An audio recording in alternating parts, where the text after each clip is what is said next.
চার চাকা গাড়ির মধ্যে থাকা মহিলাকে কটূক্তি পানাগড়ের কয়েকজন মদ্যপ যুবকের। তাদের হাত থেকে বাঁচতে ভুল পথে গাড়ি ঢোকাতে গিয়ে দুর্ঘটনায় মৃত্যু হলো এক মহিলার। মৃতার নাম সুতন্দ্রা চ্যাটার্জি। পেশায় নৃত্যশিল্পী সুতন্দ্রার বাড়ি হুগলির চন্দননগরে। আপাত দৃষ্টিতে দুর্ঘটনা মনে হলেও এর পিছনে রয়েছে রহস্য। মৃতার পরিবারের দাবি, সেদিন রাতে ইফটিজিংয়ের শিকার হয়েছিলেন সুতন্দ্রা। কয়েকজন যুবক অপ্রকৃতস্থ অবস্থায় নাকি কটূক্তি করেছিল সুতন্দ্রাকে, এমনকি তার গাড়িকে ধাওয়া করেছিল। কিন্তু পুলিশের দাবি, ইফটিজিংয়ের কোনো ঘটনাই নাকি ঘটেনি সেদিন রাতে। উল্টে অভিযুক্ত যুবকদের গাড়িটিকেই ধাওয়া করেছিলেন সুতন্দ্রার গাড়ির চালক। কিন্তু প্রশ্ন হচ্ছে, যদি সেটাই হয় তাহলে সেই ধাওয়া করার পর তাহলে ওই যুবকরা তাদের এসইউভি গাড়িটি ফেলে রেখে পালিয়ে কেন গেল? পুলিশের কাছে নাকি প্রমাণ আছে জাতীয় সড়কের বিভিন্ন মোড়ে সিসিটিভি ফুটেজ। প্রশ্ন উঠছে, যদি সুতন্দ্রার গাড়ি অভিযুক্ত যুবকদের গাড়িকে ধাওয়া করেও থাকে, তাহলে কি এটা ধরে নেওয়া যায় যে ইফটিজিংয়ের কোনো ঘটনাই ঘটেনি? শুধুমাত্র সিসিটিভি ফুটেজের ভিত্তিতে কিভাবে এত বড় ঘটনার সিদ্ধান্তে পৌঁছে গেল পুলিশ? বিষয়টি তো এমনও হতে পারে যে প্রথমে ইফটিজিংয়ের শিকার হয়েছিলেন সুতন্দ্রা, এরপর অভিযুক্তদের গাড়িটিকে ধাওয়া করেছিল সুতন্দ্রার গাড়ি। সিসিটিভি ফুটেজের কিছু অংশ আপনাদের দেখাচ্ছি, দেখুন।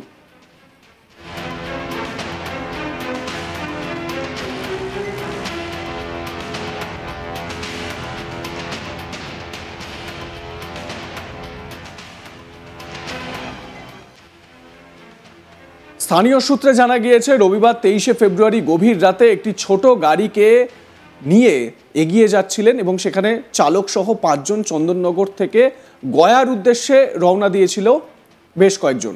সেই গাড়িতেই ছিলেন সুতন্দ্রা। বুদবুদে একটি পেট্রোল পাম্পে তেল ভরানোর পর থেকে পানাগড়ের কয়েকজন যুবক একটি ছোট গাড়িতে করে তাদের কটূক্তি করতে করতে পানাগড় পর্যন্ত ধাওয়া করে। পরে পানাগড় বাজারের রাইস মিল রোডের মুখে তাদের গাড়ি আটকাতে গেলে ভয়ে চন্দননগরের ওই ছোট গাড়িটি রাইস মিল রোডে দ্রুত গতিতে ঢুকিয়ে দিলে ছোট গাড়িটি প্রথমে একটি দোকানে ধাক্কা মারে, তারপর রাস্তার ধারে বাথরুমে ধাক্কা মেরে পড়ে যায় এবং পাশের যে লোহার যন্ত্রাংশ, সেই যন্ত্রাংশে ধাক্কা মেরে রাস্তার উপরই উল্টে যায়। গাড়িতে থাকা মহিলার মৃত্যু হয় ঘটনাস্থলেই। বাকি 4 জন অল্প বিস্তর আহত হন। খবর পেয়ে ঘটনাস্থলে পৌঁছয় কাঁকসা থানার পুলিশ দুটো গাড়িকে আটক করার পাশাপাশি দেহ উদ্ধার করে সোমবার 24শে ফেব্রুয়ারি মহকুমা হাসপাতালে ময়না তদন্তের জন্য পাঠায়। অন্যদিকে অভিযুক্ত যুবক যারা কটূক্তি করেছিল তাদের সন্ধান চালাচ্ছে পুলিশ। সুতন্দ্রার গাড়ির চালক রাজদূত শর্মা, তিনি এ বিষয়ে কি বলেছেন শোনাবো আপনাদের। হয়েছে মিনিমাম 12:30 রাত্রি। হ্যাঁ, রাত্রি।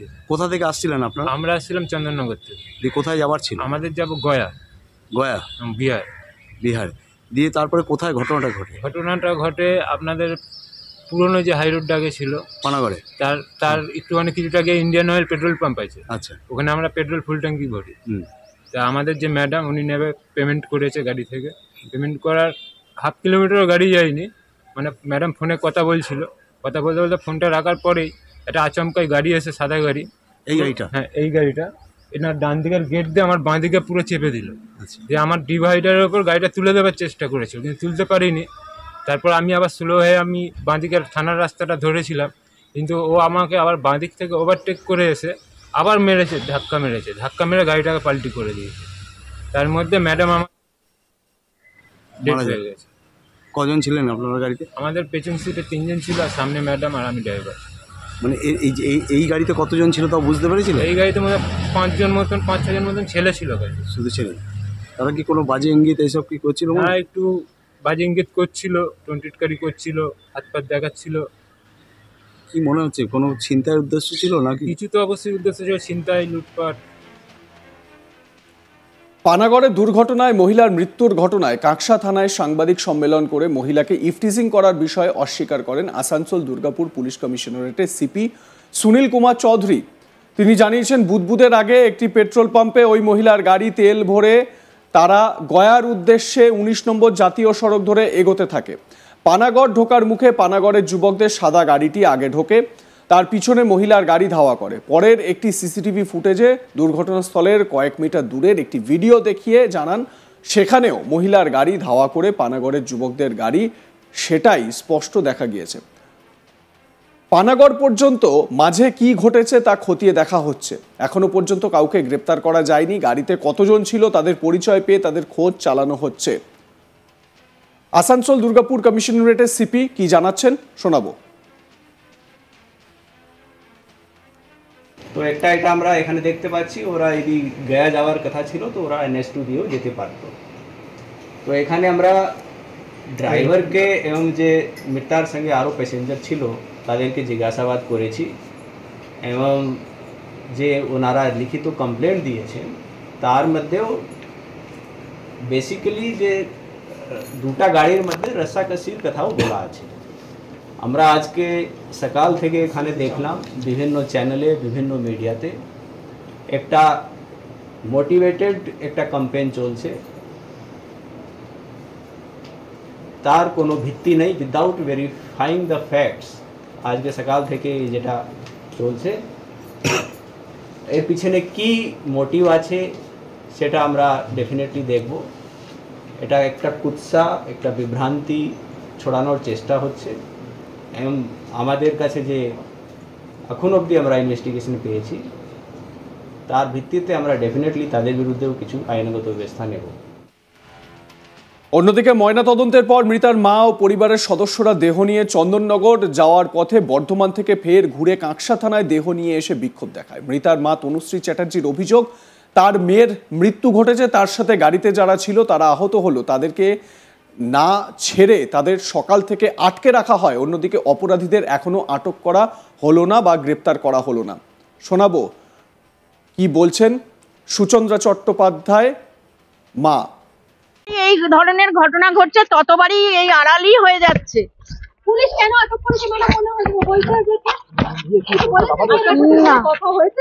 না না না, আমি এখন এসছি, দেখি কি ব্যাপারটা হচ্ছে। আমরা অনেক প্রায় বর্ধমান খবর পেলাম যে আটক করে রেখেছে। তারা তো নির্দোষ, তাদেরকে কি কারণ আটক করার? হচ্ছে তো, বলছি তো পুরো ব্যাপারটাই আড়াল হচ্ছে, না হলে এতক্ষণ কাউকে খুঁজে পাওয়া যায় না, এটা কোনো কথা বলুন তো? হ্যাঁ, এতক্ষণ পর্যন্ত কেন খুঁজে পায়নি, কাউকে কেন ধরতে পারেনি? কি জন্য প্রশাসন কি কাজে লাগছে? কি কাজে লাগছে প্রশাসন থেকে? লাভ কি আমাদের? আমাদের সেফটি সিকিউরিটি কোথায়? কিছু গোপন করার চেষ্টা করছে মনে হচ্ছে, মানে আর কি বলবো, আর কিছু ভাষা নেই বলা। বিষয়টি নিয়ে মুখ খুলেছেন তৃণমূল নেতা কুণাল ঘোষ। তার মতে এই ঘটনা অত্যন্ত নিন্দনীয়, অভিযুক্তদের কঠোর শাস্তি হওয়া উচিত। শুনুন। দেখুন, পানাগড়ের যে ঘটনাটি এবং একজন মহিলার মৃত্যু, বিষয়টি অত্যন্ত গুরুতর এবং প্রথমে যেটা শোনা যাচ্ছিল যে গাড়ি থেকে কটূক্তি করা হয়েছে, মহিলা সেজন্য পালিয়ে যাচ্ছিলেন এবং কটূক্তি যারা করেছে তাদের জন্যই এই মৃত্যু হয়েছে, এটা তো অত্যন্ত খারাপ অভিযোগ ছিল এবং এই ধরনের লোকদের তো আচ্ছা করে যা যা করা উচিত। কিন্তু পুলিশ পূর্ণাঙ্গ তদন্ত করেছে, পূর্ণাঙ্গ তদন্ত করে দেখা যাচ্ছে। আপনাদের মতামত জানাতে থাকুন, দেখতে থাকুন আজ তাক বাংলা, সাবস্ক্রাইব করুন ইউটিউব চ্যানেলটি।